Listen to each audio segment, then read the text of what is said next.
Greetings from Podcastville. It's Wednesday, the 6th of January. The joint is brought to you by Onnit. Listen, Onnit does not fuck around. Alpha Brain, Shroom Tech, New Mood, Alpha Brain powder that you put in water, shake it up, and drink it for memory, focus, sharpness, just everything you're looking for. Alpha Brain is so fucking good that if you don't like it, it doesn't work for you. For some reason, hey, listen, I got a friend, he takes an edible, nothing happens. I've tried to fucking, I've given him 800 milligrams, and he sits there and spits at my face. Sometimes things affect people in different ways. I know Alpha Brain works for me. Every time I'm on a fucking cycle, I'm like fucking Speedy Gonzalez. I'm ready to rock.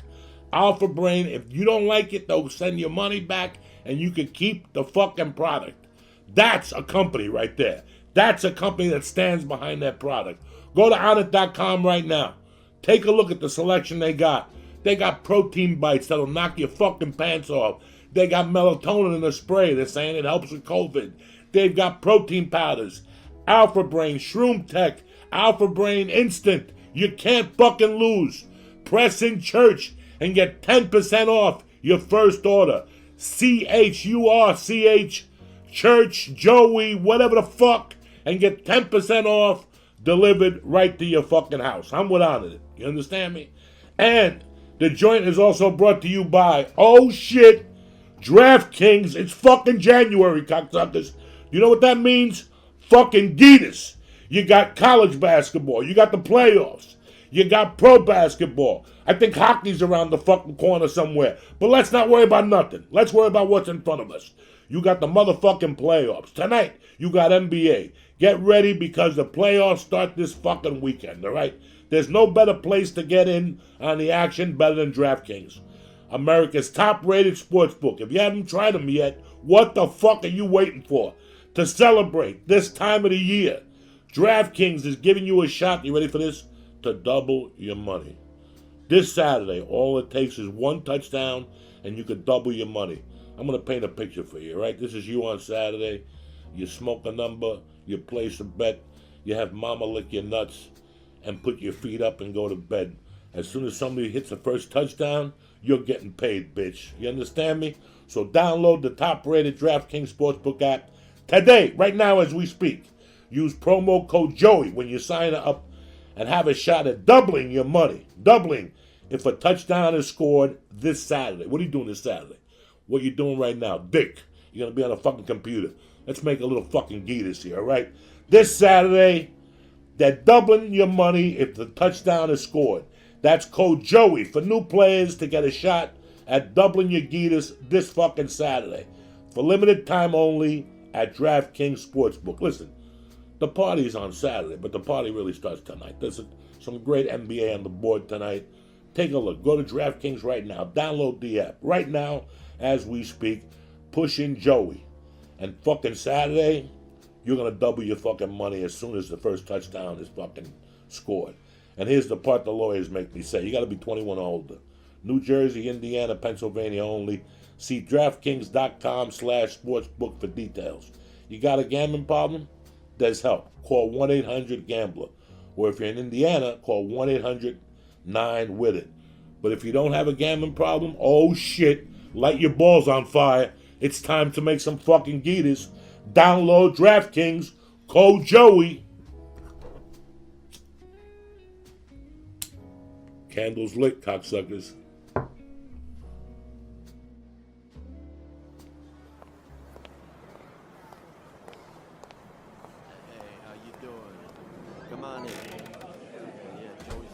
Hey, look who it is. What's happening, cocksuckers? Check 1, 2. Welcome to Uncle Joey's Joint.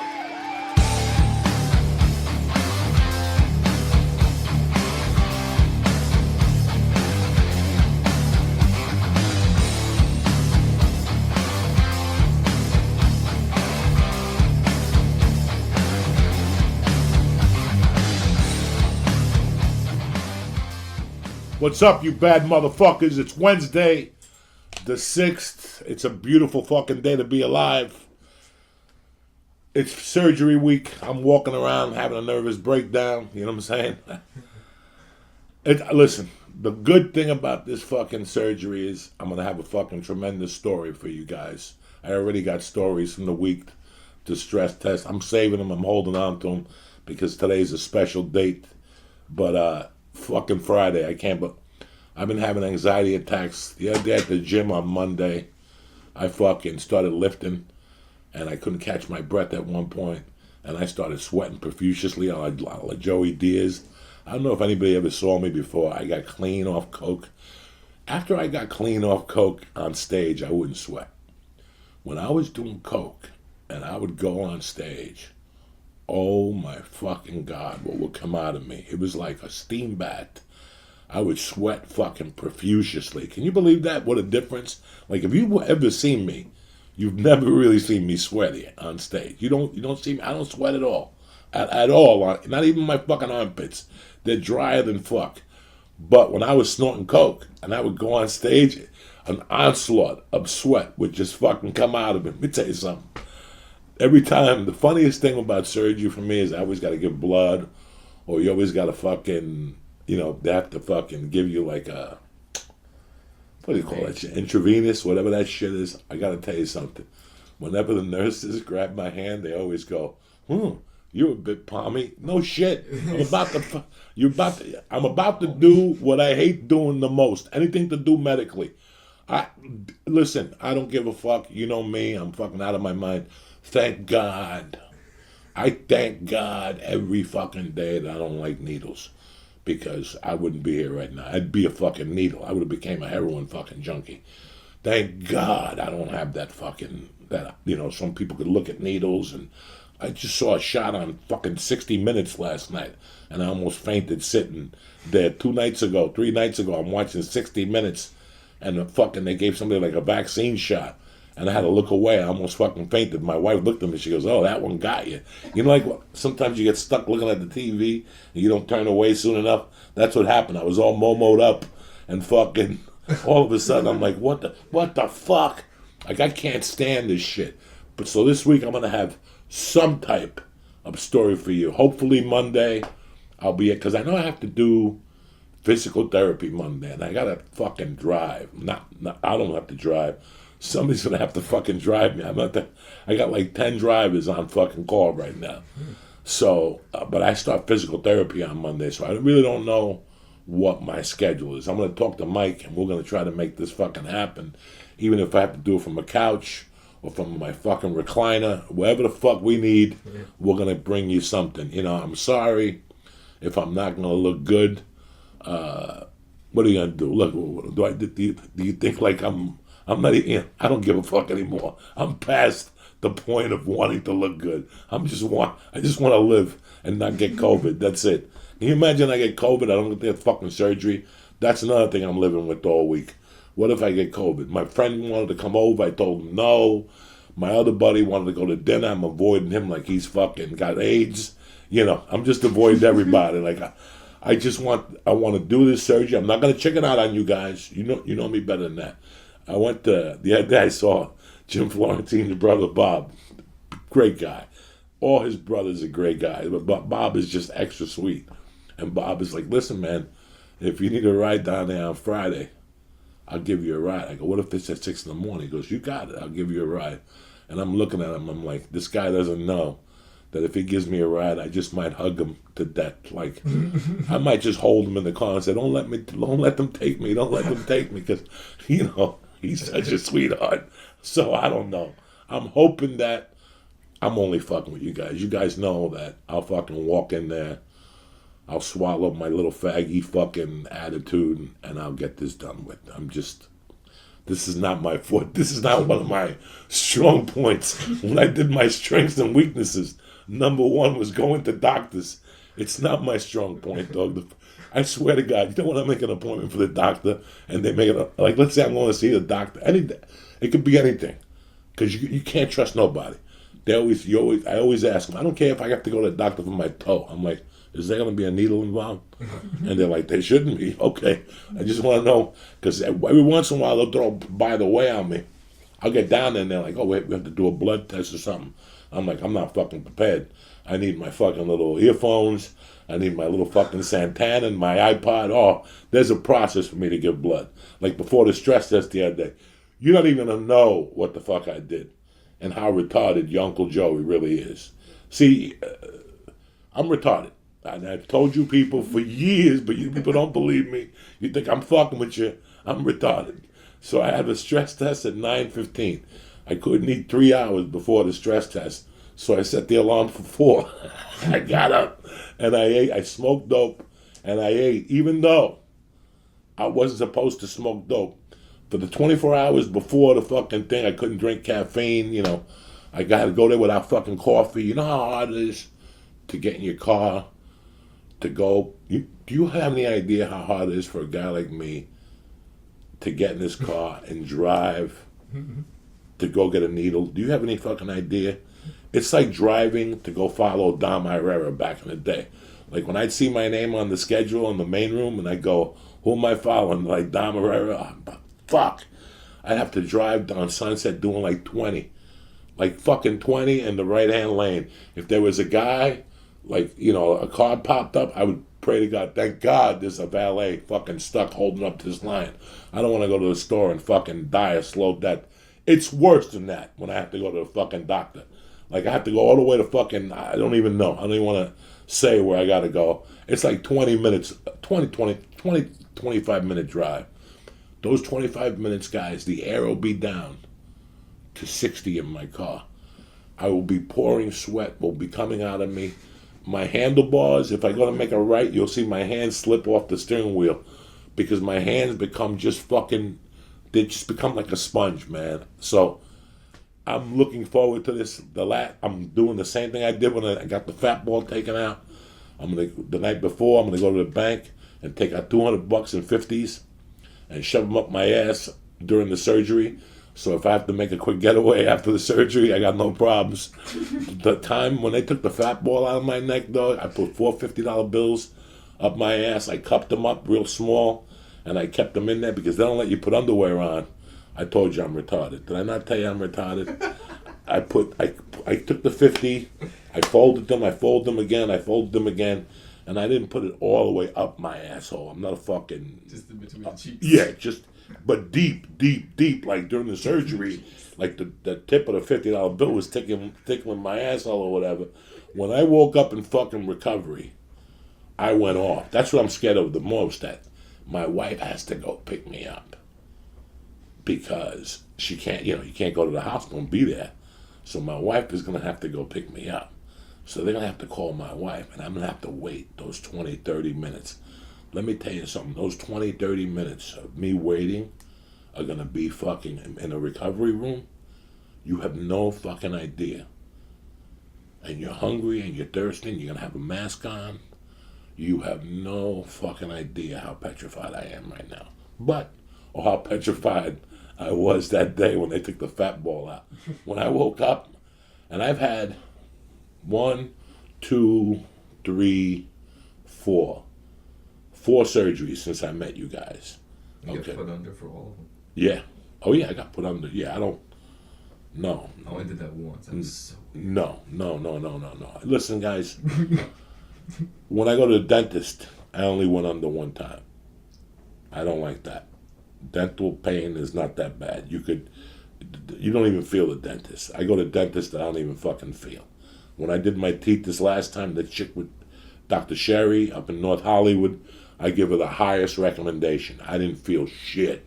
And you know me, I'm a fucking pussy. I didn't feel dick. I even asked her to put more in because I didn't feel nothing. I wanted to fuck it. It's like a fake little coke high. I remember driving home. I was all fucked up. I couldn't even talk to him. Somebody called me like, "What are you doing?" "I'm over here." "What's the matter, Joey?" That's a nice. I'm over here. I'm over here. A friend of mine accused me that night. She calls me up and she's like, "You're slurring." "Yeah, I'm fucking slurring, cause I've been in a fucking dentist chair since. Anyway. I was in a dentist chair from 9 to 12. And then they gave me a break. And I came back from 3:30 to 7:15. Holy shit. Do you understand me? They had to do 8 fucking teeth and take them out and rip them out. You have no fucking idea, guys. I sat in that fucking thing. Think of your head getting drilled from 3:30 to 7:30. And I kept telling her throughout the thing, pop me. Hit it. Hit it. Hit it. And she kept popping me with these little things, picking it up and shit. And bing, bing, bing, hit it, hit it. You know, because I just didn't want to feel the drill. I could smell it. You could smell the fucking the teeth in the air. You're like, what the fuck? Whose asshole did I eat? And it got antiqued in my fucking teeth. The smell was fucking horrible. But my point is that when I walked out of there, I'll never forget this. Like, you know, I'm in a dentist chair for 5 fucking hours. 4. Let's not exaggerate, Joey. 4, 5, 6. Yeah, 3 hours, 3.5 hours, let's say. Right? Getting hit with that fucking, that liquid cocaine. Bang, bang, bang, bang. I drive myself to CVS. While I'm at the dentist, I'm missing calls, right? I'm missing fucking calls, right? So my friend calls me. She's like, Miss fucking sober, AA, whatever. But, you know, she's concerned about me all the time.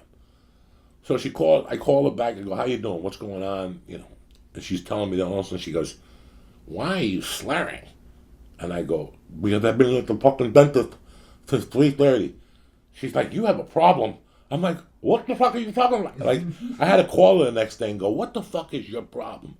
You fucking AA people. Like, and I'm sorry, I don't mean to, there's some AA people that take it to an extreme. I've supported her since day one. And, you know, she lives in fucking Florida now, whatever the fuck. I've supported her since day one with her journey, rehabs, the whole fucking thing. But when this final latch AA, she's just been a nut. She's been sober now, maybe 4 years, but the only way she could do it for her was to be like, you know, like she's the VP and the treasurer of the NA, and she's like a regional whatever. She had to do this. Guys, I've known her for 30 years. She was a fucking mess. She had to do this. So, but we care about each other, you know. We've been friends since fucking Boulder. We've been friends. So when she called me, she's like, hey man, you know, what is your problem? Why are you high? Because she always used to watch the podcast and go, you're getting too high on the podcast. We're just doing fucking edibles. I could see if we were fucking doing heroin and drinking booze and shit. I was dying to drink New Year's Eve. I didn't even have a fucking drink New Year's Eve because I'm concerned about the fucking sugar towards the diabetes. Can you believe the fag I fucking become? 20 years ago, I would drink whenever the fuck I wanted. Now, the other night, when I made that video for you guys, the one without the volume, and it got lost. It's not on YouTube no more either. Really? Yeah, I can't find it. I went to find it because I was going to dub it like a Chinese movie. I was going to try to talk over it and fuck with you guys. Like, I was going to have Mike redo it up so I could talk during it, over it, and fucking, you know, like a Chinese movie, but I couldn't even find it. Private, so it's probably on there. You just can't see it. Yeah, you just can't fucking see it. So I'll find it. We'll do that. I'm sorry about that, guys. So yeah, I'm at the fucking CVS, and she's like, "You're slurring." Yeah, I'm fucking slurring. I've been fucking coked up for the last 4 fucking hours. You were going to pick up Percocets or something? When? Medication? Yeah, after you leave the dentist, they gave me antibiotics. They gave me ibuprofen, the strongest 1,200 milligram, which are great compared to those fucking, you know. I'm waiting for a call now from a lady that her daughter hangs out with Mercy, and she's a pharmacist at CVS. He's the head pharmacist at one of the CVS's close to here. And I want to talk to her about my pain options. So when I have the surgery, I don't want those oxy-fucking-codons. I don't want none of that shit. But I was talking to Kate Quigley, and she was telling me that her boyfriend had the knee surgery, and he went against the pain pills. And one night he woke up in the middle of the night with fucking pain. He had knee reconstruction. And he woke up fucking screaming in pain, and they had to take him back to the hospital and shoot him with a pain thing. So I don't know what to fucking do. Last time I ate a fucking pain pill was after that fucking dentist, and that's the day I fell off my fucking bike. That's it. That's why I don't want to take those fucking pills. I fell off my fucking bike, didn't even know I was taking them. I thought I was taking the ibuprofen, and I left the fucking Vicodins right next to it, and I don't see without my glasses, so I just went in there at 4 in the morning and popped one. I'm on the bike at 7, So I just had a bad experience with them, so I don't want nothing to do with them. It's January 6th, and about a week ago, somebody sent me an email. It's so weird how the karmic, let's call him the karma god, works. Whatever God is out there, I don't know. Whatever energy is out there, I don't know how it works, but it's so weird. January 6th is a birthday of somebody who was very, very close to me, and I let that person down. And every January fucking 6th, every year in January, the first week of January, I get a little bummed out. It's weird because my daughter's birthday's Friday. So, I always think about January 6th because it's a friend of mine's birthday. That's what I was trying to say. And I let her down a long time ago, and I wanted to talk about it today to keep her spirit alive, Till this day, I've always told people that one of the guys most responsible for helping my career, like I've always said, and I said, you need 3 people and you could take over the fucking world, Joe Rogan has always been my number one spokesman. He's always had my back in comedy, I got a bunch of those guys, Duncan, Ari, we were all tight. We were all woven from the red band. We were all woven from the same. Ari really helped me out a lot with comedy. We helped each other. Ari got me my agent, but Ari did something, he got me on that. This is not happening. And, I've been friends with Ari for a long time, so I told Ari a lot of stories of my life. And when he created This Is Not Happening, he would tell me what stories he wanted to hear on the stage, And except for the first time. The first time we did it, you got to give Ari a lot of credit. What happened with him was a year ago. He made a mistake. It didn't change my opinion of him. He's just a fucking knucklehead. If you know Ari, he's a knucklehead, and his intentions weren't bad.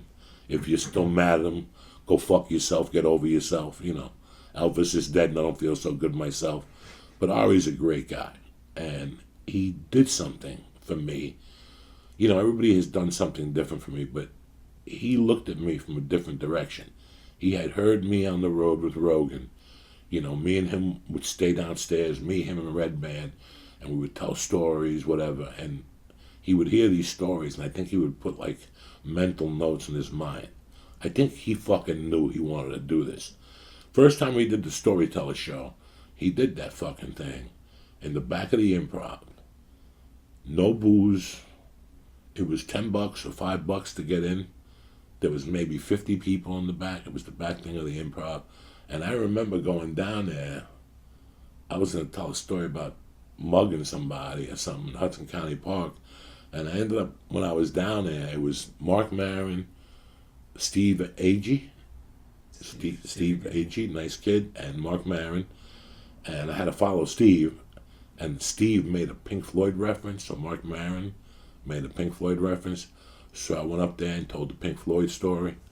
And it was great. I think it's still on YouTube. You could tell that it was the first This Is Not Happening with no fucking, it was like a phone camera or something. I think it's even in 2 parts. You have to look for Joey Diaz Pink Floyd story, part 1 and 2. I think that's what it is. I didn't have any idea what storytelling was. I didn't know. He just told me to come down there and tell a fucking story.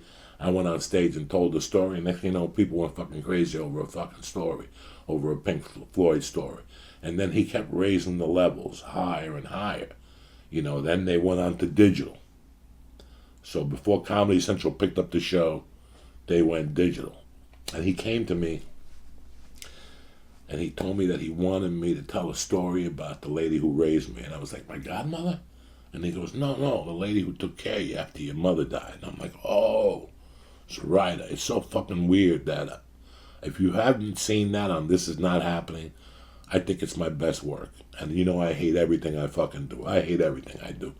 I hate Dog, I hate everything I do.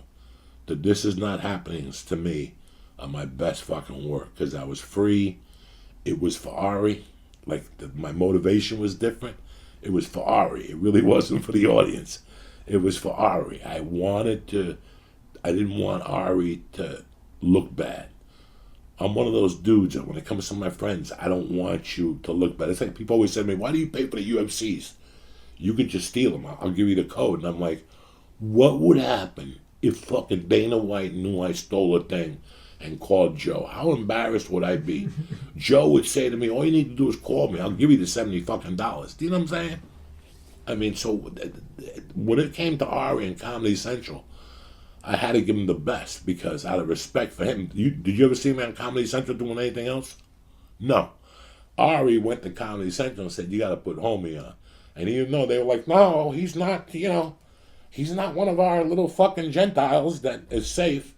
Ari said, you got to put him up. This guy's going to take it to the next fucking level. And if you watch those things, I fucking did because I knew Ari had a fight for me to get me on those things. But one of the best ones I ever did, the one with beating up the nun is good. He loved that one. I remember the first time I told him that, he fucking went crazy and he told me, say it on stage. And then we came to New York and fucking he made it before we went up. I go, I don't know what I'm going to do tonight, Ari. He goes, just tell a story. Tell this thing. He goes, I dare you to tell that fucking story about, beating up the nun. That's how that came out. Guys, I did that cold. Opening up for New York and for Rogan and at a theater in New York maybe 10 years ago. Cold. Never wrote it on paper. Never did nothing. He goes, go up there and just try it. What do you got to lose? I go, you're right. I got nothing to lose. I fucking went up there and destroyed the first time with that nun joke just from fucking memory. Then I went home and sat down and polished it up and added the fucking, the Puerto Ricans, and I love Italian, and we picked her up by the feet, and we took her shoes. That came later, but the original fight, bro, this is crazy. Every time I go to Kearney, like I had to go to Kearney a couple weeks ago, I go over to that fucking school, and I look at that school. It's like a fucking playground now, whatever the fuck it is.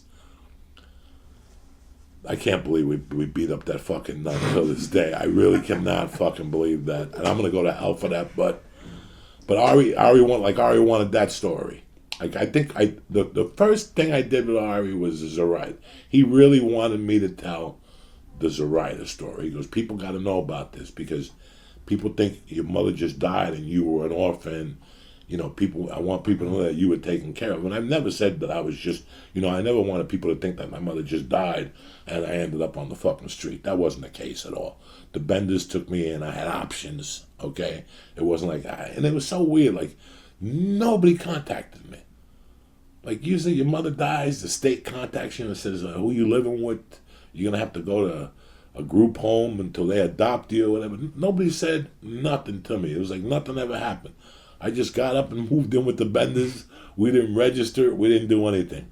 But the only two living relatives I basically had was my sister in Cuba. She was no good to me, and my uncles and aunts in Cuba. And I had an uncle in California. And me and him were on the fucking outs. So the only one, at that time we weren't on the outs.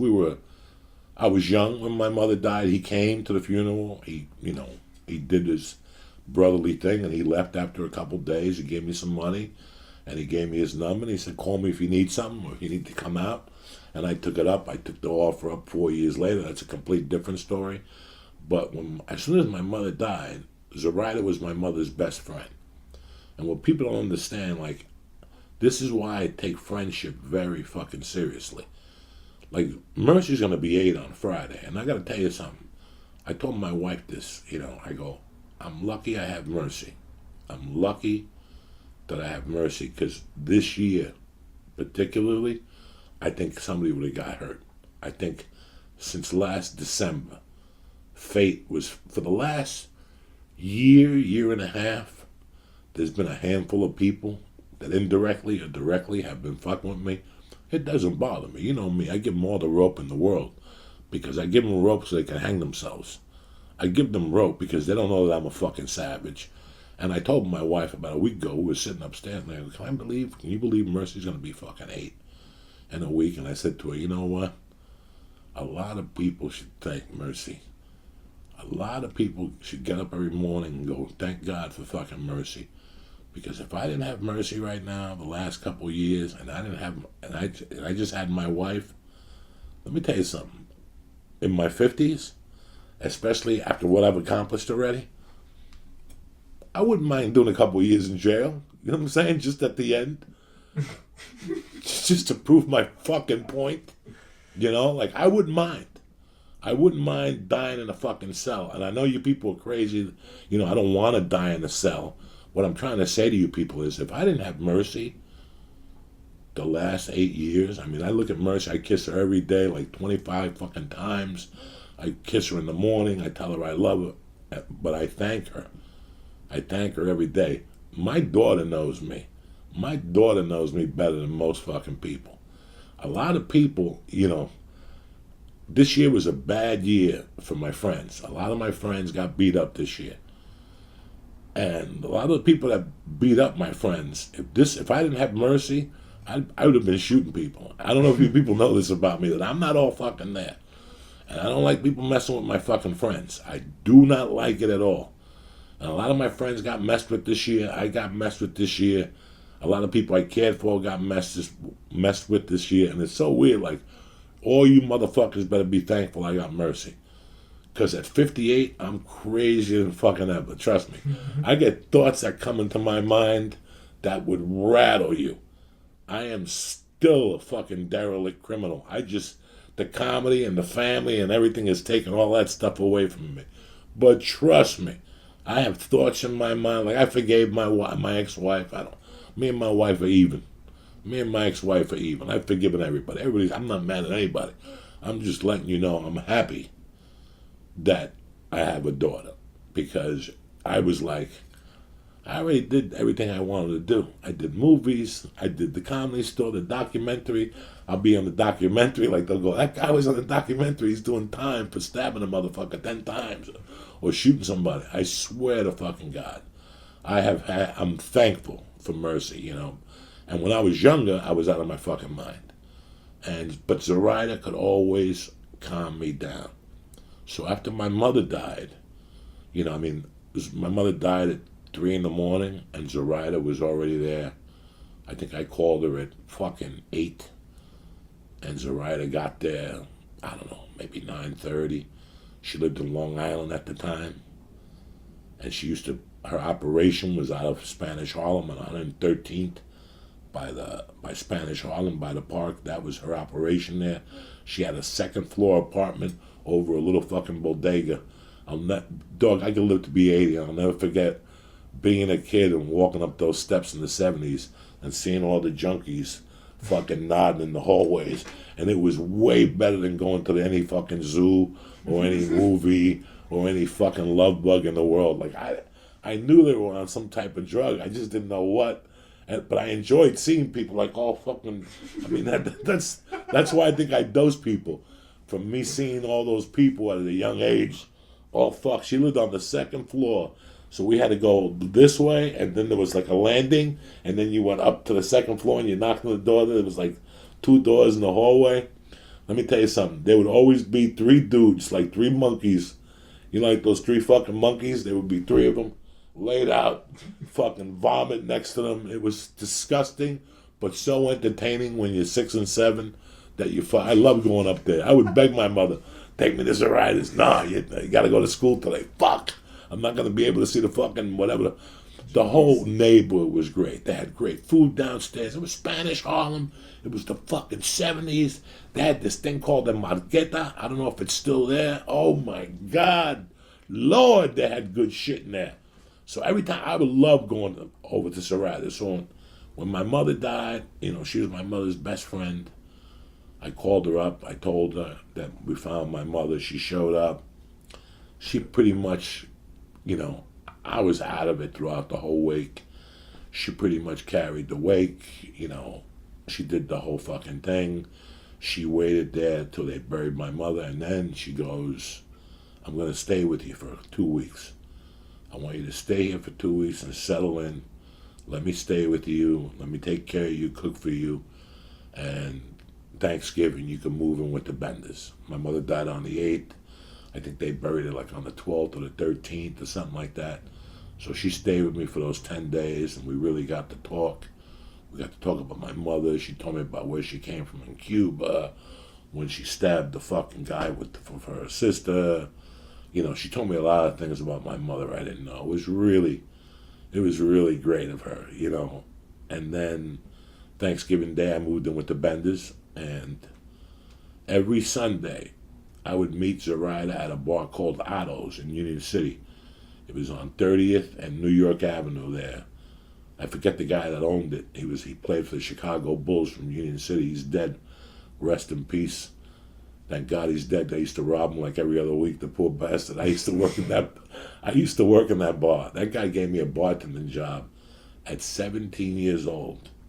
I quit high school, and I had the Wednesday at 7 a.m. shift and Monday nights.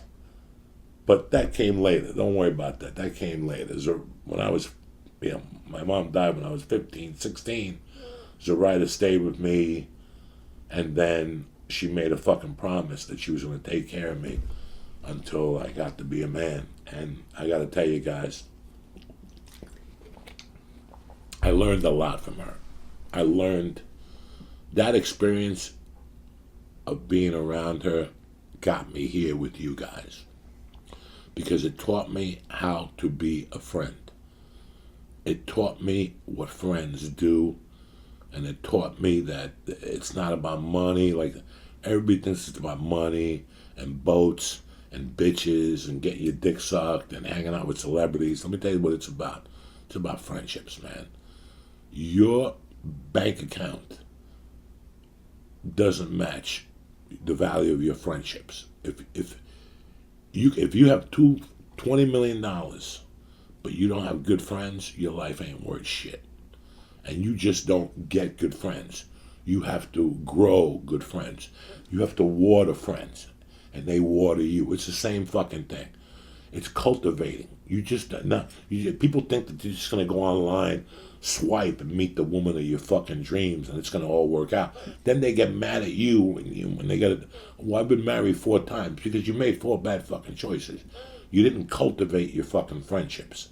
I've cultivated my friendships, and I learned from Zoraida because I saw how her and my mother did it. From the time I was fucking 4 to 16 till she died, I saw 2 people who had each other's back, fucking without any reservation. Do you understand me? I mean, that's the first story she told me, was how my mother went down with my father and saved her in Chicago, because Zoraida had come to this country. Her and my mother were tight in Cuba. My mother went to New York with my father, Jersey, and Zoraida, New York, Jersey, and Zoraida went with her new construction cop husband, I think it was a cop in Cuba, to Chicago. And then when they got to Chicago, he started beating her severely and started pimping her out. She called my mother and Manolo, my father, got a gun and a fucking knife and a broom and like a fucking dustpan. Yeah, my mother, she told me they came with a broom and a knife and fucking, and they pulled her out of there in Chicago and they drove her back to fucking New York. They helped her set up a business and that's how she became fucking wealthy. My father lent her some money, so she always felt connected. Like, she owed my mother. So through that connection, after my father died, she could have just left me alone, guys, and not given a fuck. No. She stayed with me for those 2 weeks, and then she made a promise to me that every Sunday she would come. And guys, from the time my mother died to the time I left, April 25th, 1983, to Colorado, she showed up every Sunday, or at least every other Sunday. We'd meet at Otto's.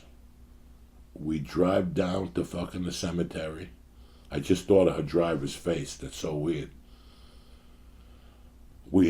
She'd bring a bottle of pinch from my mother and spread it on the fucking grave, put some bumps on my mother's grave, throw me $200 cash, and give me a nickel bag from Spanish Harlem.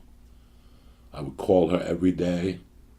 I would talk to her every day. She wanted me to check it. She always wanted me to check in. She told me, I want you to take the place of your mother.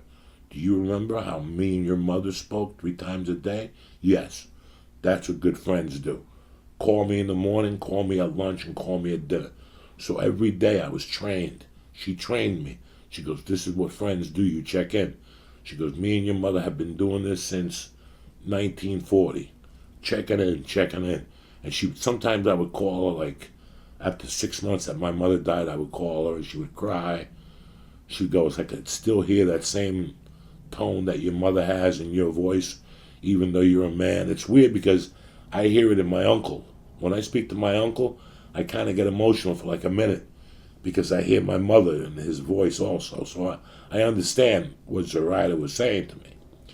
Zoraida took care of me, guys, from 1979, with never complaining, never threw it in my face, never said nothing to me. Yes, I did lie to her to get money from her from time to time, even though she was going to give it to me anyway. I just wanted to expedite it or something. I loved her. It wasn't like I was using her. I loved her with all my heart. She had become like my second mom, That wasn't the case at all. It just was, I was young, I was dumb, and I was fucking stupid. Every time I go into the city to do something illegal, I'd always stop by her and check in with her. I'd go downstairs with my own money, and I'd buy her a Cuban sandwich to surprise her and bring her upstairs to her. I knew she liked Cuban sandwiches from a certain spot. So, I tried my best. When I went to Colorado, I kept in touch with her. I did exactly what she said. I called her every fucking day. When I was in Colorado, she did not send me money. I did not let her send me money. I told her I was fine, even though she would call me and say, do you need for me to send you money? Nah, I thought by 83, by the time I was fucking 20, I was too old for somebody to give me money. I mean, at that time, listen, I didn't even take Social Security. When your parents die, you're supposed to collect Social Security. For some reason or another, they said my mother didn't work enough quarters and my father, but I could have fucking fought it and took it to court or whatever, or got an attorney. I said, I'm not taking money from the country. I'd rather steal it from a drug dealer than take money out of the fucking, disability claims or some fake fucking thing like that. And that's what I did. I didn't take any money from her in Colorado. It was all my own money. Then when I came back in February of 84, I would take coke from her. I wouldn't take money. I'd go, no, I don't need any money. I'll take the coke and sell it. At that time, she had horrible cocaine. It was horrible. It was street cocaine, Harlem cocaine, 50% pure, shit like that. I would sell it to some idiots I knew and make some extra cash, and they would cut it or smoke it or shoot it. I had no idea. But I love Zori. I always bought her Christmas presents. I did everything in my world. But then 84 came. And 84 was, this is why I tell people, I didn't journal in 79. I didn't journal in 1980. I didn't journal in 82. I didn't journal in 83. I didn't journal in 84. And this is why I believe in the journal. Because in 1984, I pretty much had a nervous breakdown from what happened to me in 1979. When you, like right now, I'm a different person. I know this. My stand-up is different. My podcast is different. Why?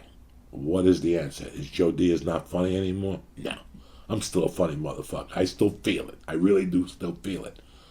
What is going on is that I'm mourning a loss. I'm mourning a life loss. A whole life got taken from me. The Comedy Store, the road, it all got taken from me. So there has to be some type of feeling. If I didn't get up and write about this every fucking day, how I feel, and why I'm feeling this way, and why I have little bouts with anxiety, if I didn't do this every day now, in about 2 or 3 years from now, I'd have the nervous breakdown I had in 84. This is why I fucking journal And this is why I preach that fucking journal as much as I do. Somebody on Patreon the other day hit me up and they said, hey man, we don't want to blow smoke up your ass. I started journaling 3 months ago. My life has changed completely. Listen, you got to check on those skeletons from time to time. They don't like to sit in the closet alone. You got to check on those motherfuckers from time to time. And with journaling, you do it. And we all have skeletons in the closet. We all have our own personal skeletons in our fucking head. You know, I have what I did with Zoraida. The only way I forgave myself. When 84 came, I lost my fucking mind, you know. I lost my mind over the drugs. I lost my mind over the fucking, you always have these people, they call you twice. You ever have anybody who calls you fucking twice? Why you calling me twice? If I didn't pick up the first time, what makes you think I'm going to pick up the fucking second time? What the fuck is wrong with people? You know what I'm saying? Now, welcome to my fucking world, cocksuckers. So, 84 was just one of those years that the 5 years of me partying with my buddies, sweeping the pain of my mother's death under the carpet, catches up with you. That's why I tell people to journal, and that's why I tell people if you go through something traumatic, especially next week, like once I get the surgery done, I will write about it because I know that those fucking Vicodins, those fucking whatever they give me are going to fuck up my head, so I have to stay grounded. The only way to stay grounded is by writing your situation and explaining to yourself what is going on in your fucking head. I watch what's going on in my head constantly. I keep an eye on it constantly because I ended up homeless in 84 from it. So, ever since that time, I fucking journal and I keep grounded. Like this time here, I have kept pretty much grounded. Look at my face, look at my eyes, look at my eyeballs. I'm grounded. I am fine. If I wouldn't have done the work I did to stay grounded, I would have been fucked up. There wouldn't have been no podcast. Half the time, this is like a fucking hump fest anyway. But sometimes I come up and I deliver. So the more I keep doing this, by law, I shouldn't even be allowed to do a podcast right now. Because I'm mourning a fucking life. I'm mourning a life that I lost. You know, I'm mourning the loss of Valley Village. I'm mourning driving down Colfax. I'm mourning seeing Lee. I'm mourning, seeing my friends, seeing Rogan. I'm mourning going to my church, which was the Comedy Store. I'm mourning all that in the back of my mind. I'm not supposed to know that, but I know it because I already went through this 30 fucking years ago. Do you understand me? So if you feel you're going through something and you don't know what it is, you're mourning your old life. Maybe you were a fucking, I don't know. Maybe you were I don't know. Maybe you were a singer in a band. And you were just about to take off and this fucking thing happened. We all have these fucking stories. Back to Zoraida. Anyway, I got high on the drugs and shit, and what really happened with Zoraida was this. Zoraida was taking care of me. Okay, she wasn't giving me kilos or ounces of coke. I would go to her house and get like a gram from her. 2 grams, 3 grams. No big fucking deal. I started trying to be a fucking dealer. Here she is telling me, listen, man, don't fuck with that stuff. If I'm giving you this and you're selling it to one of your friends, that's one thing. But if you're out there selling it on the street, you're going to end up fucking in jail, and then I can't help you. And I'm like, no, I'm just selling it to my friends. And that was the truth. I was just giving it to like a friend of mine. It wasn't the coke that I would usually, that I liked. My friends didn't want it that strong, so this is what I gave to them. She didn't want me to sell coke. But, I'm watching all my friends being big shots, and I'm fucking poor, and I'm fucking broke, and I'm fucking making a fucking shitty wage like everybody else. I mean, what would you have done? So I started trying to sell coke. I was a horrible coke salesman. I would do good for a week, and then I would snort everything, and then people would be looking for me for 2 weeks, and I'd have to disappear for 2 weeks, and then I'd come back. It was fucking hell.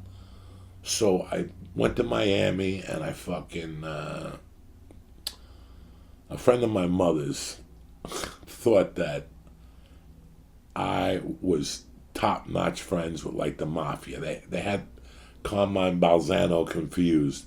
So this guy kept fucking looking for me. People kept telling me on the streets, Muñeco's looking for you. This guy in Miami. Not to hurt me, but he wanted to talk to me because some chick had given his son a hot shot up at Englewood Cliffs or something, and he wanted the people that gave his son the hot shot, he wanted them killed, and he was looking for somebody to kill him. So he wanted to talk to me about talking to one of my mafia buddies about killing these people.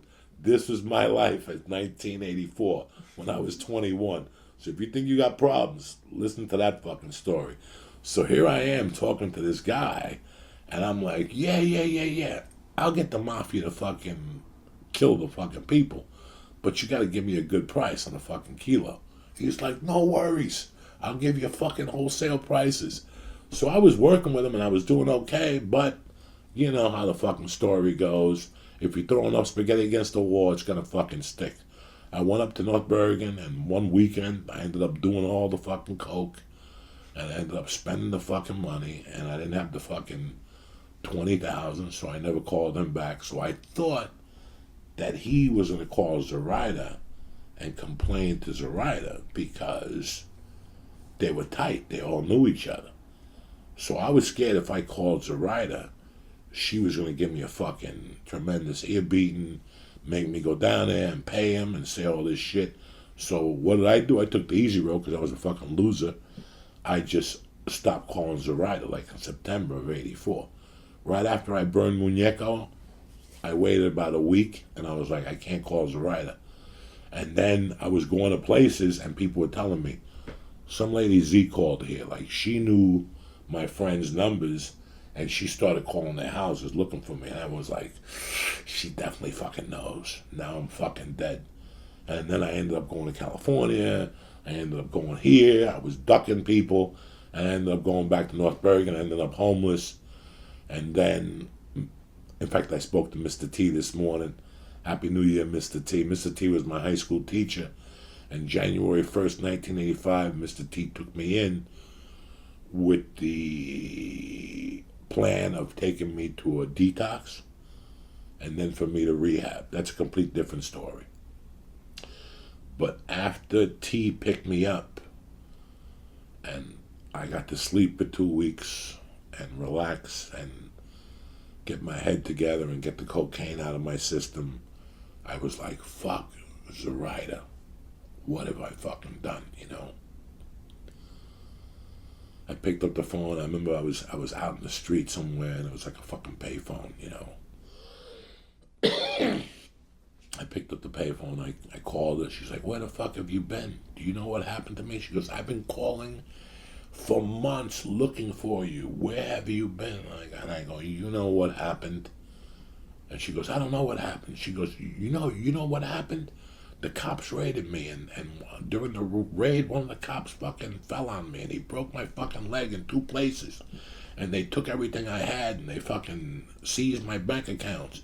And she goes, they put a lien on my fucking house and all this, and where the fuck were you when all this happened? You didn't call one fucking time to check up on me. And guys, I gotta tell you something. It broke my heart, because she was absolutely right. She had been there for me for everything. And what? Because of cocaine, I didn't call her back, and she didn't even know. The guy Muñeco never even fucking called her. She didn't mention it at all in the conversation, because I said to her, I thought Muñeco called you. She goes, I haven't heard from Muñeco since fucking August to July. What the fuck are you talking about? So I was like, I didn't talk to you, because I didn't tell her that, because I thought Muñeco, and she's like, you know, this is not good. I was there for you when your mother died, and she was right. I just started bawling, and I remember just letting the phone drop out of my fucking hand, and I walked away from the fucking payphone, because she was right. She had every fucking right. And let me tell you something, guys. It took me a year to fucking forgive myself. It took me a year. I felt like shit for a fucking year, but I made the decision that if I ever had a friend again, that changed everything for me. That changed everything for me. That Zoraida phone call is the reason that I still talk to Danny B, Jimmy Labrano, you know, Timmy Holloway, Georgie K, Jimmy V, my man, Anthony Veneri. The reason why I talk to all those guys after 45 fucking years, because we're talking, I know these guys since 75, 73. The reason why I talk to these guys and all the people who covered my ass when my mom died was because I didn't want them to feel like Zoraida did on that day. I could be the biggest fucking scumbag in the world, but I could also be your best fucking friend. When I'm your fucking friend, man, I'm your friend to the fucking end. I will fucking drive there with you. I don't care about the felony. I don't care about the gun. I'm not a Hollywood guy. If somebody fucks with you, I'm your friend. It's lights out, dog. I remember when fucking those people going after me on Twitter for making Rogan laugh about the fucking chick who fucking blew me. There's a comic that he fucking raised his hand. A couple male comics raised their hands. Huh? I saw a few. Did you see it, Bob? The one though. One of them. Well, one of them raised their hand. And he's like, he not only got his dick sucked, he threw a bottle at me one night at the Comedy Store. I didn't see that. I threw a bottle at this motherfucker. Him and another comic thought they were being cute with me. They would say to me that I was only funny because I did cocaine before I went on stage. I swear to God, I never did cocaine before I went on stage. So I whipped the fucking bottle at that motherfucker one night. Him and another comic. They ran away. One night then another guy that hit me up last week, I threw a fucking, I told him not to touch the microphone, so he because the thing was off, and he touched the mic and the wire broke, and we ended up going to war, and I had to throw a bunch of fucking pool balls on him and shit. And then there was another comic. Another comic said that one night, not only did he get his dick sucked, he also tried to run me over with his car one night and all this shit, which I did. I told him to get out of the way. He didn't want to get out of the way, so I fucking hit him with the fucking car. He didn't sue, fuck him, Anyway, it happened. But because of what happened with Zoraida when I was 20, I never wanted that to happen again with me and anybody else. Listen, you try. I was thinking about, I went to the gym today, okay? I loved it. I love my gym. I love the gym where I go to. I pay them, they train me, I love it. But I realized something today on the walkout, that after we train, and after I go to the locker and get my water and my car keys on the walkout, when I say see you later, they're just my acquaintances. They're nice guys, they're nice kids, I love them to death. I pay them, I love them to death, but they're my acquaintances. And then we move up a ring, and I have my friends. And Mike is becoming a great friend. I mean, I've been friends with Mike for a while. Now I'm starting to care about Mike. Now if you fuck with Mike, I gotta stab you in the fucking neck. We were acquaintances. But now he's my brother, and now I gotta stab you in the neck. Anybody who's my fucking friend, anybody like Rogan, Ari, they all know that things go down with them. I'm there. I'm the first one there. I don't care about, but now I have to care because of my daughter. I can't go to jail because of somebody else because of my daughter. I can't have my daughter see me in a prison fucking uniform. But if you fuck with one of my friends enough, what happens? What happens? I mean, I'd have to tell my daughter that this is what being a friend is. Somebody fucked with one of my friends and I had to go over there and hit him in the head with a pipe. They decided to rat me out because they're fucking faggots instead of fucking being a man and hit me back with the fucking pipe. Whatever. I'm just saying that, this is the year right now, 2021. This is your year. I love this time of the year, and I love Mondays. You know why I love Mondays? Because we're all equal. Today, January 6th, makes us all equal. Think about that. We just paid rent. We're all equal. I haven't made any money. You make any money? I haven't made any money. I haven't been on the road. I haven't done anything. You do it. It makes us all equal. That's what I love about the beginning of the year. That whatever happened the year before, you could fucking erase it. It's done. That's why I don't understand how you're going to come back at that Supreme Court justice and say he covered your mouth at a party and go fuck yourself, you dumb bitch. Next time, don't fall asleep at the party. He's lucky he covered your mouth. If that was my party and one of my parties in Jersey, those guys would have fucked you in the ass and left you there and put your pants back on. You wouldn't have known nothing until you're taking a shit and a little blood come out of your ass. You're lucky he covered your mouth. That's why I don't like none of that shit. Something that happened 20 years ago. That was a different person. You know what? The other day my wife made something for me to eat. And I was like, you know what?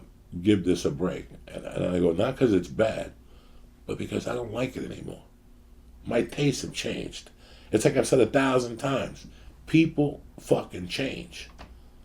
People fucking change. So, you can't judge them on what they did 23 fucking years ago. 23 years ago, yeah, I got a blowjob from a chick that would come there once a week. Can I get on stage? Yeah, whatever. You got to do whatever the fuck you got to do. What do you think? She was the first one? What do you think? I knew her. We were friends. It was like a fucking joke. No big deal.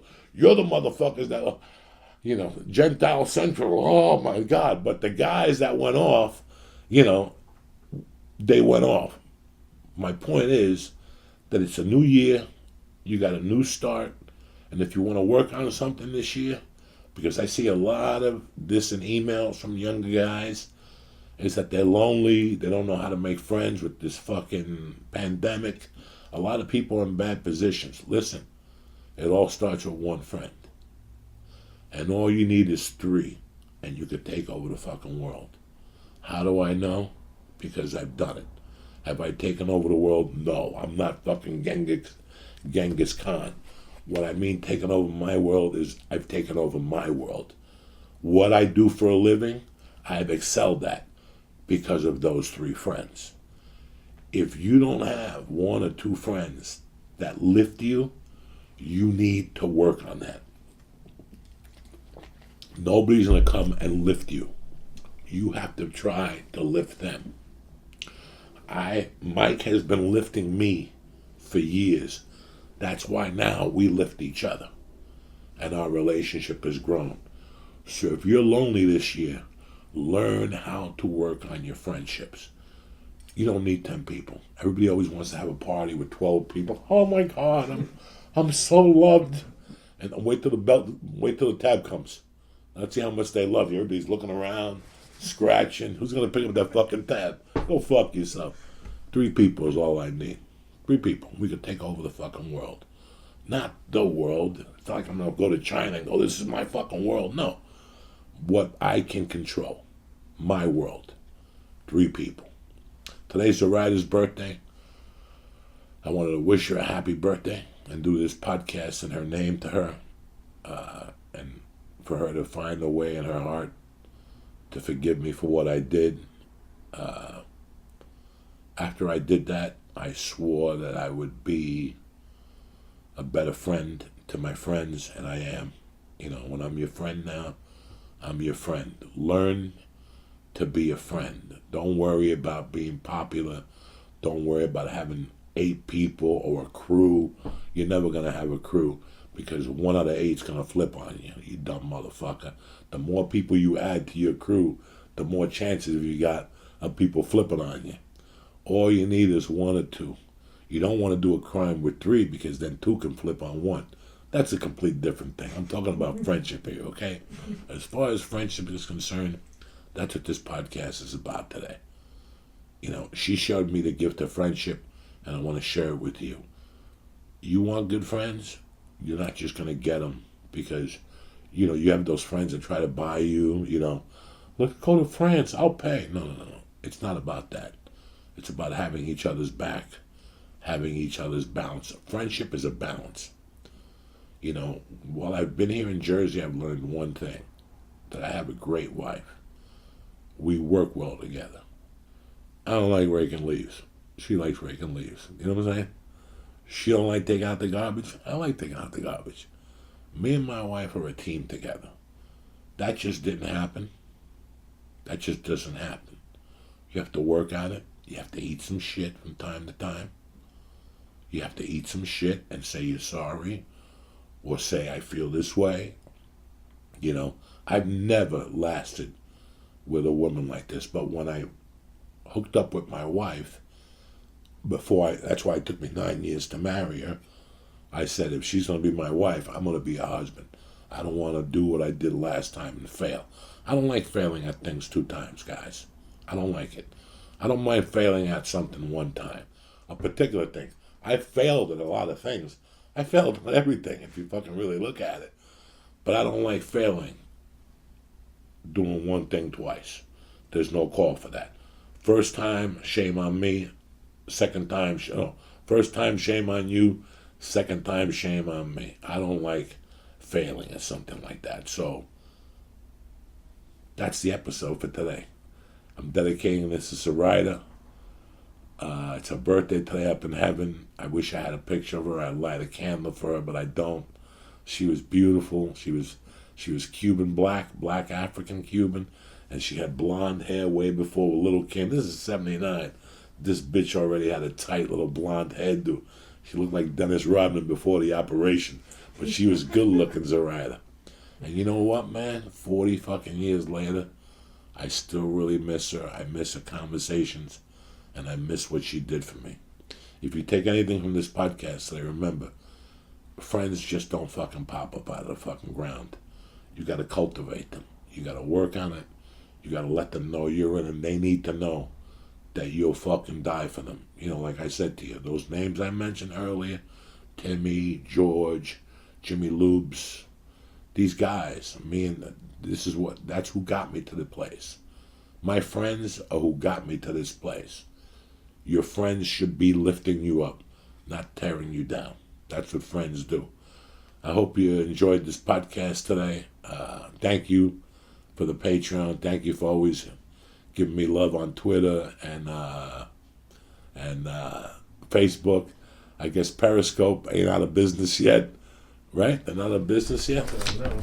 Let me check and see if, because they were supposed to be out of business, but then the other day I said, let me do a fucking Periscope. Oh shit. Periscope is not out of business. They changed their mind. They said, fuck it. We're going to keep doing what we're doing.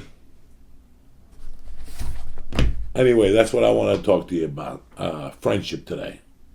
It's 2020, 21. It's a new year and you have a new start. You know, I talk to Rogan every week. I talk to Timmy every week. I talk to Dean Delray every week. I talk to Lee every fucking day. I talk to Eddie Bravo. I talk to Sam Tripoli. I talk to Jimmy Florentine. Mike and I talk. We fucking talk at night. You know, I call him. He's putting the baby to sleep. The friends just don't. You know, I even checked them for you people. If you want to hate me, I even checked them with Dalia. And I yelled at Dalia yesterday. I wished him a happy fucking New Year, or 2 days ago. I wished him a happy New Year. And I said, what are you fucking waiting for? What are you waiting for? That's it. Nobody else came out. Nobody said that you had sex with them when they were 17.